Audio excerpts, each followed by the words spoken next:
நம்ம நண்பர் விஜயை வந்து அறிமுகப்படுத்துறதுக்கு விஜயகாந்த் சார் படத்தில் ஒரு வேஷம் பண்ண வேண்டியதாக இருந்தது. எடுத்த உடனே ஒரு ஹீரோவாக நடிச்சிட முடியாதுன்ற ஒரு நிலைமை இருக்கும்போது, அப்போ நானே நடிக்கிற ஒரு படத்தில் நான் ஹீரோவாக நடித்து அதை முகம் சுளிக்கிறதுக்கு பதிலாக, முகம் சுளிக்கிற மாதிரி ஒரு கேரக்டர் கையில் எடுத்துக்கிட்டு, அது வந்து பெர்ஃபார்ம் பண்ணணும். அது என்னால் பண்ண முடியும்னு எனக்கு நம்பிக்கை இருந்தது. ஆனால் எல்லாருக்கும் என்ன டவுட் இருந்ததுன்னா, ஃபர்ஸ்ட் ஹாஃப் பூரா டு த கோர் இவ்வளோ நெகட்டிவாக காட்டுற ஒருத்தனை எப்படி பாசிட்டிவாக மாற்றுவீங்க? அது வந்து நம்ம எழுதிடலாம். பட் எப்படி படத்தில் உணர வைக்கிறது? புதுமுகமாக நடிக்கிறவன் இந்த எக்ஸ்ட்ரீம்லேருந்து அந்த எக்ஸ்ட்ரீம் மாறுறதை எப்படி அக்செப்ட் பண்ணிக்குவாங்க? ஆனால் இது எல்லாம் சுந்தரம் சாருக்கு மட்டுமே. அவர் ஒருத்தருக்கு மட்டுமே அதில் ஒரு நியாயம் இருந்தது. அப்புறம் நான் எழுதுனதை எந்த மாற்றமும் பண்ணவே கிடையாது.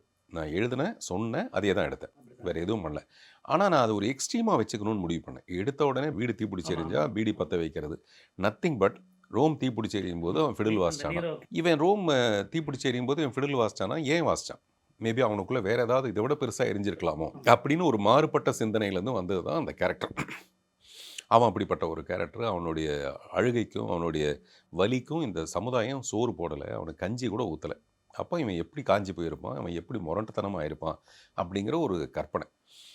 அதில் வந்து எவ்வளோ அருவருப்பான சீன்ஸ் வைக்க முடியுமோ அவ்வளோ அருவருப்பான சீன்ஸ்லாம் வச்சு பொம்பளைங்களை பின்னாடி தட்டி அவளுங்க வந்து நீ பாடையில் போக